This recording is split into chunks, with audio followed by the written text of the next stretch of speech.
Parents మెచ్చిన university సంకల్ Chand Patel university Gujarat. అదే మీరు బేసిక్గానే మీరు చాలా మంచి హ్యూమన్ బీయింగ్ అండి. హ్యూమన్ బీయింగ్ గా ఉంటాను, అందరూ హెల్ప్ చేస్తాను. ఎందుకంటే మీ ఫ్యామిలీ లెగసీ అది. రాజశేఖర్ నాన్నగారు వారి గురించి ఊసులు ఉండవు. మీ పెద్దబాబు అయితే నోట్లోంచి మాటే రాదు, ఫోన్ చంద్రారు అంతే. కొంచెం వాసురావు గారే మాట్లాడతారు, కొంచెం కోపిస్తారు. మీ బ్రదర్స్ లో ఆయనే కొంచెం నోరిప్పి మాట్లాడేది. తర్వాత మీరు చక్రవర్తి గారి దగ్గర నుంచి అన్నీ అలవరుచుకున్నారు, అన్నీ జరిగాయి. మీకు నాకు కూడా నేను కంపోజ్ చేసేటప్పుడు లిరికల్గా కంపోజ్ చేస్తాను. నాకు అక్కడ నుండి వచ్చింది నాకు అది నాలెడ్జ్. ఓకే, మా గురుగారి దగ్గర నుండే ఎన్ని పాటలు నేను ఓపెనింగ్ లిరిక్తో చేసేవాడిని కంపోజింగ్. ఓకే, ట్యూన్ ఇచ్చేటప్పుడు ఒక ఐడెంటిఫికేషన్ కోసం ఒక లిరిక్ పాడేవాడిని ప్రతి పాటకి. ఇప్పుడు ఇందిర మందిర సుందర కర తత్తర తత్తర ఇలా చేస్తాను ట్యూన్. ఓపెనింగ్ వర్డ్ ఇచ్చేస్తాను. ఓకే, అది సౌండింగ్ కావాలి. అది అక్కడ నుండి వచ్చింది గురుగారి దగ్గర. ఆ సౌండింగ్ అంటే ఆ కట్టింగ్స్ కొత్తగా ఉండాలి, వినేవాళ్ళకి కొత్తగా ఫ్రెష్గా ఉండాలి. ఆ తాపత్రయం అనమాట కంపోజ్ చేసేటప్పుడు. ఓకే, అందువల్ల ఈవెన్ వేటూరు గారు కూడా నేను ఏమయ్యా ఎందుకయ్యా నువ్వు ఓపెనింగ్ పాడుతావు ఆయన తిట్టేవాడు నేను పట్టుకొని. గురుగారు లేదు గురుగారు వాళ్ళకి కొంచెం ఐడెంటిఫికేషన్ కోసం సరే నువ్వు పాడేవని అది బాగుందని అదే అడుగుతున్నారు, ఇప్పుడు నేను దాన్ని ఫాలో అవ్వాలి నేను అని తిట్టేవాడు నేను పట్టుకొని. అల్టిమేట్ మనకి సాంగ్ రీచ్ అవ్వాలి. అవునులేండి. ఇప్పుడు నర్మదా నది తీరంలో తాననే నన్న అంటారు, దాని గురుగారు ఫర్దర్గా యాడ్ చేస్తాను. అవును, అంటే నాకు ఆ నర్మదా నది నేను చిన్నప్పుడు ఎప్పుడో చదివాను, దాన్ని అలా తీసుకుందాం. పాట ఎత్తుకడ క్యాచ్గా ఉండాలి, డిఫరెంట్గా ఉండాలి. అలాగే చాలా పాటలు. ఇప్పుడు అంజనీ పుత్రుడా వీరాది వీరుడా సూర్యుడా అది కంప్లీట్ లిరిక్ నాదే. అది ట్యూన్తో పాటు అలా పుట్టింది అది. అవునా? కంప్లీట్ ఆ పల్లవంతా నాదే. సూర్యుడా ధీరుడా నీ మీద నాకు యాహో యాహ అంతవరకు ఇంకా అక్కడి నుంచి తర్వాత గురుగారు ఫిల్ చేసి అదేలేండి. అంటే పాట పాపులర్ అవ్వాలి, క్యాచ్కి హిట్ అవ్వాలి, ఇన్స్టెంట్గా ఎక్కిపోవాలి అంతే. అది ఆ ధ్యాసలో ఉండేవాడు నేను, ఆ ట్యూన్లపైనే ఉండేవాడు నేను ప్రతి పాట. ఎందుకంటే నెంబర్ ఆఫ్ సినిమాలు చేస్తుండేవాడు. అవును, చాలా ఒక ఫ్యాక్టరీలో జరిగేది నాది. మేము రాజ్కోటిగా కానీ ఒక ఫ్యాక్టరీ జరుగుతున్నప్పుడు మాకు ప్రతి పాట హిట్ చేయాలి, లేకపోతే మేము అవుట్డేట్ అయిపోతాం, మనం తీసి పారేస్తారు మమ్మల్ని. అవును సార్, ఇండస్ట్రీలో ఎవరి మీద మమకరాలు ప్రేమలు ఏమి ఉండవు, ఓన్లీ సక్సెస్ వర్క్స్ చేయాలి. అలాగా నేను రాజ్ ప్రతి పాట సినిమాలు 6 పాటలు ఉంటే 6 పాటలు హిట్ చేయాలని చేసేవాడు. అవునండి. అందులో 4 పాటలు డెఫినెట్గా రీచ్ అయ్యాడు. ఎందుకంటే నేను ఒక్కొక్కసారి 5, 6 కూడా రీచ్ అయిపోతాయి. మీ సినిమాలో 6 పాటలు హిట్ లైన్ చాలా ఉన్నాయి, చాలా ఉన్నాయి, చాలా ఉన్నాయి. ఇప్పుడు హలో బ్రదర్ కానీ, మేస్త్రి అన్ని, ఇప్పుడు కొదమసింహం కానీ, లేకపోతే ఇప్పుడు మన అల్లుడా మజాక కానీ. ఏంటి ఆ పాటలన్నీ అప్పుడు ఆ రోజు అని అంటే అంత కాన్సన్ట్రేటెడ్, అంత పగడ్బందీగా వర్క్ చేసేవాడు ఒక్కొక్క పాటని. ముఖ్యంగా ఫ్యాన్స్ని దృష్టిలో పెట్టుకుంటాను. ఇప్పుడు మెగాస్టార్ అంటే ఫ్యాన్స్, బాలకృష్ణ అయితే ఫ్యాన్స్, వాళ్ళకి ఎలా కావాలి ఫస్ట్ ఆ కార్నర్ ఉంటుంది ఫస్ట్, ఆ తర్వాత మిగతా అందరికీ, తర్వాత మ్యూజికల్గా నేనేం చేయాలి. ఓకే, ఇన్ని రకాల మిక్సెస్ చేసేవాడు ఒక పాటని. అయితే ఇక్కడ ఇంకొక పాయింట్ సార్, ఇప్పుడు మీరు చెప్పిన పాయింట్ నుంచి నాకు స్ఫురించింది ఇప్పుడే. అదేంటంటే మీరు వచ్చిందా ఒక ఎస్ రాజేశ్వరరావు గారిది ఒక వాషన్ ఆఫ్ మెలోడీ, వాషన్ కెరటాలే, ఒక్కొక్క పాట ఒక్కొక్క కెరటం అయింది. మీరేమో శుశ్రూష చేసి ట్రైనింగ్ అయిన క్యాంపు. చక్రవర్తి గారిది అవుట్ అండ్ అవుట్ మాస్ అండి. మీకు ఎప్పుడైనా అనిపించిందా మీరు డైరెక్ట్గా మ్యూజిక్ డైరెక్టర్ అయిన తర్వాత నాన్నగారి తాలూకు మెలోడీ నేను రిప్రజెంట్ చేయలేకపోతున్నాను? అది అనిపించేది నాకు. కానీ అప్పుడు ట్రెండ్స్ మటుకు కొంచెం ఓల్డీకి వెళ్తే మటుకు నేను అవుట్డేట్ చేసేస్తారు. ఓకే, అది చాలా డేంజరస్. అది ఇప్పుడు నాన్నగారు బ్లడ్, నాన్నగారు కంపోజ్ నాకెందుకు రాదు కదా, మరి ఆయన పక్కనే చేయగలను, ఆ కెపాసిటీ ఉంది నాకు. ఎస్ సార్, కానీ ఆ రూట్కి వెళ్ళేవాడిని కాదు నేను. ఎందుకు అన్నయ్య చేసేవాడు, మా వాసురావు ఉన్నాడు, ఆయన చేసేవాడు, నాన్నగారి స్టైల్ బాగా చేసేవాడు. నేను ఎందుకంటే కొంచెం కమర్షియల్గా వచ్చేసి అటు వెళ్ళకూడదు, మన స్టైల్లోనే మనం వెళ్ళాలి అని నా కలెక్షన్స్, నా మ్యూజిక్స్ నేను విని నాకుంటూ ఒక స్థానాన్ని సంపాదించుకున్నాను. ఎస్, అప్పుడు అడిగారు ఎవడు వీడు అంటే ఇలా రాజేశ్వర గారు కొడుకు. అంతవరకు తెలియదు ఎవరికి, ఎక్కువ మ్యాక్సిమం తెలియదు. అదే చక్రవర్తి గారు లాంటి వాళ్ళు ఇండస్ట్రీ వరకు తెలిసి ఉంటుంది, కానీ బయట వాళ్ళకి ఎవరికి తెలియదు. ఇప్పటికి కూడా కొంతమందికి ఇప్పటికీ రాజేశ్వర గారు అబ్బాయా అంటారు నన్ను. ఓకే, అంటే అది ఆ ట్రాక్ నాకు నచ్చదు. మనకు ఓన్గా రావాలి, మనం నిలబడాలి. అలాగే రాజు నేను కూడా ఇద్దరు రాజు గారు ఎప్పుడు ఏ పాయింట్లో కనెక్ట్ అయ్యారండి మీకు? నాకు గురుగారు చక్రవర్తి గారి దగ్గరే. అంతేనా? రాజు యాక్చువల్లీ మా పెదనం గారి దగ్గర, హనుమంతరావు గారి దగ్గరను, నాన్నగారి దగ్గర, పెండ్యాల గారి దగ్గర అసిస్టెంట్గా ఉండేవాడు, నోటేషన్స్ రాసేవాడు తను. ఓకే. అటువంటిది అటు నాన్నగారికి వర్క్ తగ్గిపోయింది, టోటల్గా సుశల దక్షిణామూర్తి గారు అందరితో వర్క్ చేసేవాడు, నోటేషన్ రాసేవాడు. అవును. తగ్గిపోయేసరికి అప్పుడు మా అన్నయ్య వాళ్ళకి అంటే రాజుని చూసి, రాజును చక్రవర్తి గారికి చెప్పి, మా వాసు చక్రవర్తి గారికి చెప్పి రాజుని కూడా జాయిన్ చేసుకుంటే బాగుంటుంది కదా, చక్రవర్తి గారి ఫ్యాక్టరీలో జరుగుతుంది కదా, ఏసీ పెట్టేసుకుందాం అన్నాడు, హెల్ప్గా ఉంటాడు కదా అని. అలా రాజు జాయిన్ అయ్యాడు చక్రవర్తి గారి దగ్గర. అదే అప్పటికి టీవీ రాజు నేను ఆల్రెడీ 5 years నేను ముందే. ఓకే. రాజు లాస్ట్లో లేటర్ ఆన్ జాయిన్ అవుతా. అక్కడ మీ ఇద్దరు ప్యాచప్ అయ్యాయి. మా ఇద్దరు టేస్ట్ ఒకటే. ఎక్కువ హాలీవుడ్ స్కోర్స్ అని ఈ ఎక్కువగా వాటి గురించి డిస్కస్ చేసేవాడు నేను వాడు. ఓకే. కొంచెం మ్యూజిక్ని ఇలా చేయొచ్చు అలా చేయొచ్చు అని ఈ గ్యాప్ టైంలో వర్క్ చేసేవాడు. అది మాకు ఇద్దరు ప్యాచప్ అయ్యారు. ఓకే. అవి చక్రవర్తి గారికి చాలా సినిమాలు మేము బ్యాక్గ్రౌండ్ స్కోర్ చేసేవాళ్ళం, పాటలకి బ్యాక్గ్రౌండ్స్ చేసేవాళ్ళం. నేను గురుగారు ఇచ్చి ఎంకరేజ్ చేసేవాడు మమ్మల్ని. అదే మీకు ఫ్రీ లిబర్టీ ఇచ్చాడు. బాగా నమ్మకం మా మీద. నమ్మకం. కుర్రాళ్ళు బాగా ఇదే చేస్తాను. ఆయన ట్రైనింగే. ఆయన స్టైల్ ఉంటూ కొంచెం ఎలక్ట్రానిక్, అప్పుడు ఆ రోజుల్లో ఎలక్ట్రానిక్స్ వచ్చింది కొత్తగా దాన్ని స్టడీ చేశాను. నేనైతే ఫుల్ దిగిపోయాను ఎలక్ట్రానిక్లో. ఈ సింథసైజర్స్, ఎలక్ట్రానిక్ బీట్స్ అని వచ్చేది, కొత్త ఎలక్ట్రానిక్ డ్రమ్స్ అన్ని. అప్పట్లో ఎలక్ట్రానిక్ డ్రమ్స్ వచ్చినాయి కొత్తగా. ఓకే. ఈ కుర్బానీ సినిమాలో వచ్చిందా టూ సిండ్రమ్ అంటారు. అటువంటి డ్రమ్స్ ఈ క్యారేజీ లాగా ఉంటాయి, టిఫిన్ క్యారేజీ లాగా. వాటిల్లో కొన్ని టోన్స్ ఉండేది అనమాట. అటువంటి వచ్చే కొత్త ఇన్స్ట్రుమెంట్స్ వచ్చేసరికి నేను స్టడీ చేసే వాటిని. ఓకే. అది నాకు హెల్ప్ అయింది. ఫ్యూచర్లో నేను కంపోజర్ అయిన తర్వాత, నేను రాజ్ అయిన తర్వాత నాకు చాలా హెల్ప్ అయింది. ఓకే. అంటే అంతవరకు మీరు తెచ్చే వరకు ఎలక్ట్రానిక్స్ అన్నది ఎవరు ఉంది కానీ దాన్ని ప్రాపర్గా ఎవరు యూజ్ చేయడం రాలేదు ఎవరికి. ఉంది. చక్రవర్తి గారు అన్ని మూగ్ సింథసైజర్ అని, కాంబో ఆర్గన్ అని, ఇంకా ఏఆర్పి సింథసైజర్ చాలా ఉన్నాయి, కానీ దాన్ని ప్రాపర్గా వాడే విధానం తెలియదు. ఈయన ఒక స్టైల్ చక్రవర్తి మనం చెప్పినా కూడా కొన్ని లేదురా ఆయన భయపడేవాడు. ఆయన ఎంతసేపు మైక్ సెట్లో వినపడేది ఆయన పాట అలా ఉంటుంది. కమర్షియల్ కదా. మేము కొన్ని బేస్ గీసి పెట్టి సింథసైజర్స్లో పడితే ఎక్కువ బేస్ అయిపోతుంది వద్దురా, మనం కొంచెం హై రేంజ్ చేసి అలాగా. ఆయనకి ఒక ఫేవరెట్ టోన్స్ ఉన్నాయి ఎలక్ట్రానిక్స్, కొన్ని ట్యాంప్లెట్స్ సెట్ చేసుకుని అదే టోన్ వాడేవాడు.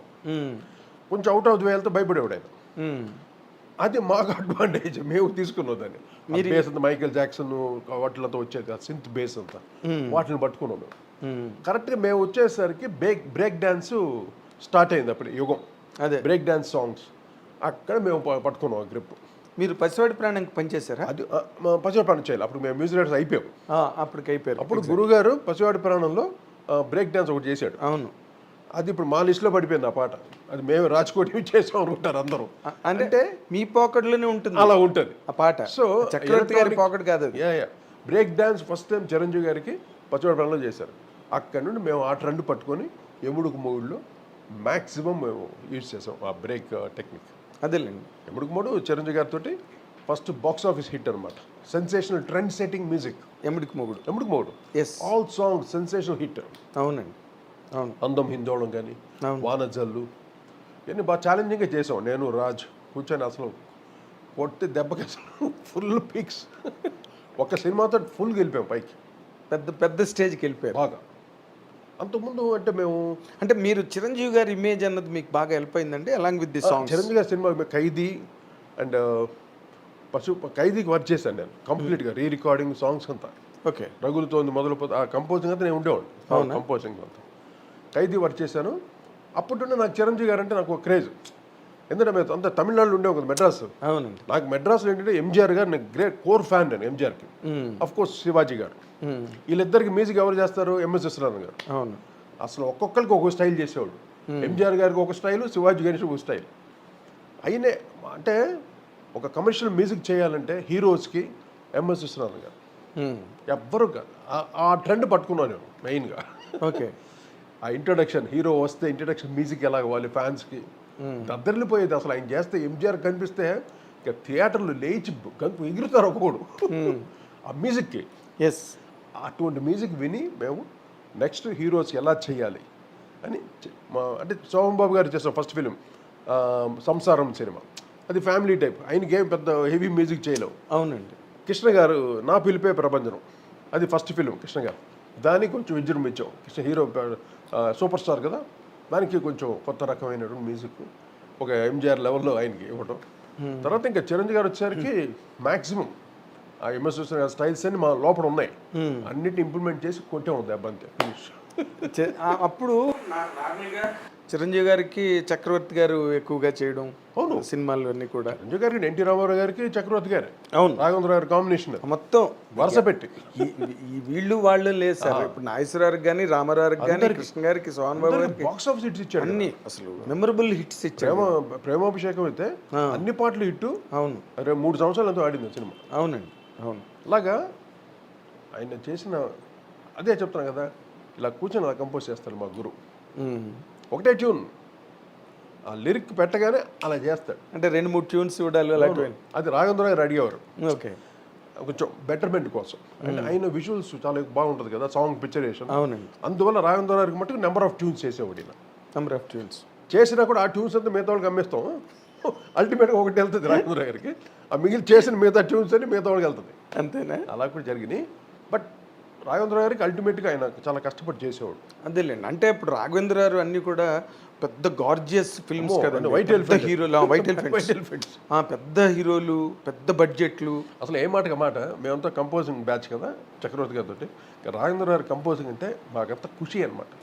ట్రీట్మెంట్ ఉంటుంది, రాయల్ ట్రీట్మెంట్ మాకంతా. అంటే వాళ్ళు అంటే ఏదో మ్యూజిషియన్స్ ఏదో కంపోజింగ్ బ్యాచ్ అని చీప్గా చూడరు అక్కడ. అక్కడ ఆయన ఏం తింటున్నాడో, ఆయన ఏది అవుతాడో అదే అందరికి. ఓకే, అంత లెవెల్లో చూసాడు రాఘవేంద్ర. అమ్మో, అవును, అది చాలా మాకు రాయల్ ట్రీట్మెంట్ అన్నమాట. అంటే ఇప్పుడు మీరు చెప్తున్నది కొత్త పాయింట్. నార్మల్గా ఆయన హీరోయిన్ బాగా చూసుకుంటారు, హీరోయిన్ బాగా చూసుకుంటారు. అలా కాదు, హ్యూమన్ యూనిట్ అందరికి. అంటే నాకు తెలిసేది అప్పట్లో యూనిట్ అందరికి సినిమా షూటింగ్ అవ్వగానే అందరికీ ఆయన పేమెంట్స్ ఇచ్చేవాడు. మామూలు కెమెరా అసిస్టెంట్స్కి అందరికి ఇచ్చేవాడు డబ్బులు. మాదేంటే ట్రీట్మెంట్ అదిరిపోయింది. ఇంకా నేను ఫుడ్ ప్రియుడు. నేను ఇంకా ఫుడ్, రాజుగారు కూడా బాగా ఫుడ్ ప్రియుడేగా. ఎవరు? మన రాజు, మీ రాజు బ్రహ్మ. మీ ఇద్దరు కుమ్మేసేవాళ్ళు అక్కడ. అవును, క్యారేజీలు తినేయటం. అసలు చక్రవర్తి గారిది అంటే ఇంకా రీ రికార్డింగ్ జరుగుతుంటే మొత్తం రజనీకాంత్ కూడా వచ్చి మొత్తం కూర్చొని భోజనం చేసేవాడు. షూటింగ్ జరిగేది అక్కడ విజయవాడలో. ఓకే, ఆయన కూడా అందరూ కలిసి భోజనం చేసేవాడు అక్కడ. గ్రేట్ డేస్ అమ్మా, గ్రేట్ డేస్. అంటే ఇప్పుడు ఇందాక మీరు చిరంజీవి గారి గురించి చెప్తున్నప్పుడు ఆ యముడికి మొగుడుతోనే మీకు బ్రహ్మాండమైన రేంజ్ పెరిగిపోయింది. ఒక రేంజ్ వచ్చింది మీకు మ్యూజిక్ డైరెక్టర్స్గా. అంటే ఆడియో ఫీల్డ్లో కూడా మీకు ఒక గుర్తింపు వచ్చింది ఆడియో మార్కెట్లో. Audio market. చిరంజీవి గారితో మీ ట్రావెల్ ఎలా ఉండేదండి అసలు? అంటే ఎప్పుడైతే ఎముడుకు మూడు బాగా సెన్సేషన్ హిట్ అయిన తర్వాత వెంటనే ఖైదీ నెంబర్ 786 మాకు విజయబాబు నాయుడు గారిది చేసాం అనమాట. ఎప్పుడైతే మేము హిట్ ఇచ్చామో ఆటోమేటిక్గా జనరల్గా హీరో అందరూ చెప్తారుగా రాజ్కోటికి సో న్యాచురల్ ఇండస్ట్రీలో సక్సెస్. అలాగా మాకు ఇది ఖైదీ 786 చేసాం, ఖైదీ నెంబర్ 786. దాంట్లో గువ్వా గోరింకతో, అటు అమలాపురం, ఇవన్నీ సూపర్ హిట్ సాంగ్స్. అయ్యో, అసలు గువ్వా గోరింకతో పాట తిరిగిపోద్ది. అది ఇప్పటికీ ఎప్పటికీ అది మా భువనచంద్ర గారు రాశారు. అవును, అది ఫస్ట్ పాట అనుకుంటాను, భువనచంద్ర రికార్డ్ చేసి ఫస్ట్ సాంగ్. అది అంటే అక్కడి నుండి చిరంజీవి గారితో మేము ట్రావెల్ అయ్యాం. అవును, ఆయనే చెప్పేసేవాడు అయితే రాజ్కోటి అంటే ఆటోమేటిక్ జరిగిపోయేది. నేను ప్రొడ్యూసర్ వచ్చి మమ్మల్ని కాంటాక్ట్ చేసేవారు. ఇంకా చిరంజీవి అనగానే ఇంకా మేము ఇంకా రెడీ అయిపోతుంటే ఇక్కడ లోపలికి బీట్ స్టార్ట్ అయిపోద్ది. దడ కింద ఉంటుంది చిరంజీవి సినిమా అంటే. అవునా? దడే. ఎందుకంటే ఆయనకి ఫాలోయింగ్ ఎక్కువ, ఫ్యాన్ ఫాలోయింగ్ ఎక్కువ, మైలేజ్ ఎక్కువ. ప్రతి పాట హిట్ కొట్టాలి, ఏదో కొత్తగా చేయాలి. అక్కడ చాలా వర్క్ చేసేవాడు. అది బాగా ఇంట్రెస్టింగ్ ఉండేది, మాకు కూడా ఎక్సైటింగ్గా ఉండేది. ఎగ్జైట్మెంట్ అంటే పైగా నేను డ్రమ్మర్ కాబట్టి నాకు ఆ బీట్స్ కొత్త బీట్లు చేసి దాంతో ట్యూన్స్ చేసేవాడిని. అదే అందుకనే ఒక కొత్త ప్యాటర్న్ వచ్చింది. కొత్త ప్యాటర్న్. ఇప్పుడు మాధవన్ గారు కూడా కొన్ని సినిమాలు చేశారు, చిరంజీవి గారు, చక్రవర్తి గారు చాలా సినిమాలు చేశారు. బట్ మీరు వచ్చిన దగ్గర నుంచి కూడా ప్యాటర్న్ మారి, మేము వచ్చిన తర్వాత తెలుగు మ్యూజిక్ని వేరే రకం చేసాం కంప్లీట్గా. ఎలక్ట్రానిక్ మ్యూజిక్ తోటి ఒక వెస్టర్నైజ్డ్ ఆర్కెస్ట్రేటెడ్ ఫుల్గా. ఆర్కెస్ట్రేషన్ ఎవరు చేసేవాళ్ళు కాదు అప్పట్లో. ఇప్పుడు చక్రవర్తి గారు కంపోజ్ చేసేవాడు, సత్యం గారు కంపోజ్ చేసేవాడు, మిగతా వాళ్ళందరూ కంపోజ్ చేసి అరేంజర్స్ అని ఒకరు ఉండేవాళ్ళు, ఆంగ్లో ఇండియన్స్. అవును, ఆంగ్లో ఇండియన్సే చేశారు. రాజు శ్యామ్, ఫిలిప్స్, ఓకే. ఐడియా ఉందా మీకు? చెన్నైలో yes. వీళ్ళే అరేంజ్మెంట్ చేసేవాళ్ళు. హెన్రీ డానియల్ అని, జోసెఫ్ కృష్ణ అని, అదే ఎంఎస్ విశ్వనాథ్ గారు, వీళ్ళు ఈ కార్డ్ అరేంజ్మెంట్స్ వాళ్ళకే తెలుసు, ఆంగ్లో ఇండియన్స్కే తెలుసు. అది మా ఇద్దరికి ఏంటంటే మేము ఇద్దరు స్టడీ చేసుకున్నాం కాబట్టి మేము సొంతంగా క్రియేట్ చేసాం harmony, the card arrangements, jazz guise అన్ని మేము చేసాము. అక్కడ మాకు అడ్వాంటేజ్ ఒక న్యూ కలర్ని ప్రజెంట్ చేయగలిగాం. మేము కూడా ఎవరన్నా ఒక అరేంజర్ తోటి అతన్ని డిపెండ్ అయిపోయాం అనుకో, నేను సాంగ్ వరకు కంపోజ్ చేయగలను, అతనే చేస్తాడు అరేంజ్మెంట్స్ అన్ని, కార్డు గిట్స్ అతనే వేస్తాడు. ఓకే. వేరే కలర్ అయిపోతుంది. అదే మీ క్రియేషన్ ఉండదు? ఉండదు. అది నేను రాజ్ మొదటి నుండి ఒక్కొక్క కార్డ్ వర్క్ చేయటం, దాని బేస్ ప్యాటర్న్స్ చేయటం, దాని రిథమ్ ప్యాటర్న్స్ చేయటం, ఏ కార్డ్ వస్తే ఏ అరేంజ్మెంట్ చేస్తే బాగుంటుంది, ఇవన్నీ స్టడీ చేసాము. అది ఎప్పుడైతే మేము మ్యూజిక్ డైరెక్టర్స్ అయ్యామో ఫస్ట్ 43-44 సినిమాల వరకు చిన్న చిన్న బుడంకాయ సినిమాలు అన్నీ ఎంత 2000, 3000కి. కానీ మాకే డబ్బులు చూసేవాడు కాదు, మాకు ఎక్స్పీరియన్స్ కావాలి. అలాగే ఎలక్ట్రానిక్స్ తోటే చేసేవాళ్ళం. అది ప్రాక్టీస్. అందరికి మా మ్యూజిక్ తిట్టుకునేవాళ్ళు అందరు, ఇదేంటో ఊరికి కయాంబని ఎలక్ట్రానిక్లు చేస్తున్నారంటే. అప్పుడు ఏంటో కంప్లీట్ మోనో రికార్డింగ్ ఉండేది. ఇప్పుడు అన్ని స్టీరియో వచ్చింది కదా, టోటల్గా ప్రో టూల్స్ అని, పీస్ మీల్ రికార్డ్ చేసుకోవచ్చు. అప్పట్లో మోనో రికార్డింగ్ 3 ట్రాక్ రికార్డింగ్ ఉండేది. మైకులు పెట్టి స్పీకర్ దగ్గర మైక్ పెట్టి రికార్డ్ చేసేవాళ్ళం. అది మొత్తం ఆ ఒరిజినల్ టోన్ పోయేది, ఆ డెప్త్ వచ్చేది కాదు. ఎప్పుడైతే ఎముడుకు మోడు ఆ టైంలో వి స్టార్టెడ్ డైరెక్ట్గా ఇంపోర్ట్ చేసి ఎలక్ట్రానిక్స్ యూజ్ చేయడం మొదలెట్టాం.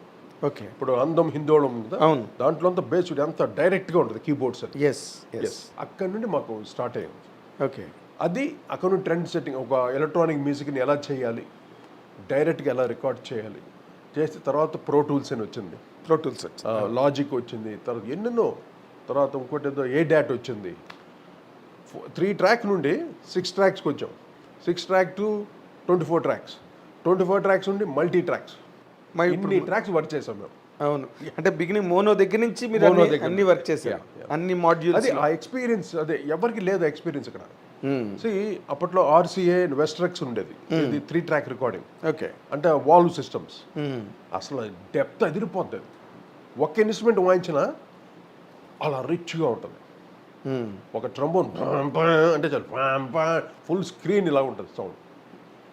డిజిటల్ వచ్చేసరికి మొత్తం ఇంత కీ అంటుంది దాంట్లో, దానికి మొత్తం లేయరింగ్స్ చేయాలి. డిజిటల్ ఇప్పుడు వచ్చిన డిజిటల్లో లేయర్ చేస్తున్నా కానీ ఆ డెప్త్ రాదు. అప్పట్లో ఎనలాగ్, ఇప్పుడు పాత రేడియోస్ మీరు వినుంటారు, వాల్వ్ సిస్టమ్తో వచ్చేది. అవును. ఈ గ్రండింగ్ అని, మర్ఫీ అని. Yes sir. ఆ వాల్వ్లో ఉన్నప్పుడు సౌండ్ డెప్త్ చాలా బాగుంటుంది, బ్రహ్మాండంగా ఉంటుంది.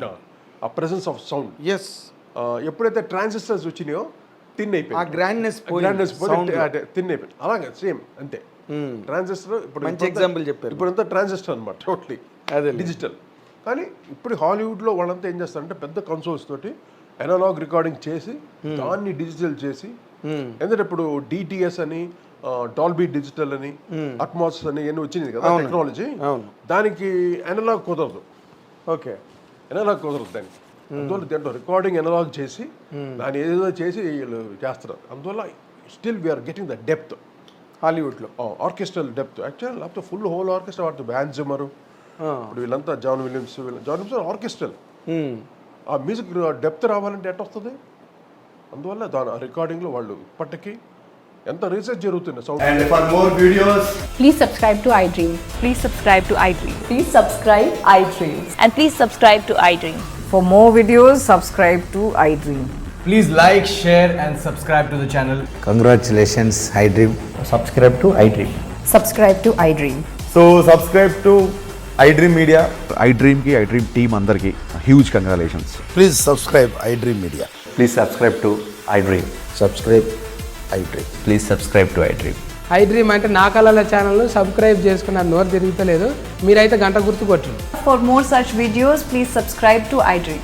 Subscribe to iDream. Please subscribe to iDream. Please subscribe iDream Media. Please do subscribe to iDream. Please subscribe to iDream Media. For best entertainment and information, please subscribe iDream. And don't forget to subscribe to iDream.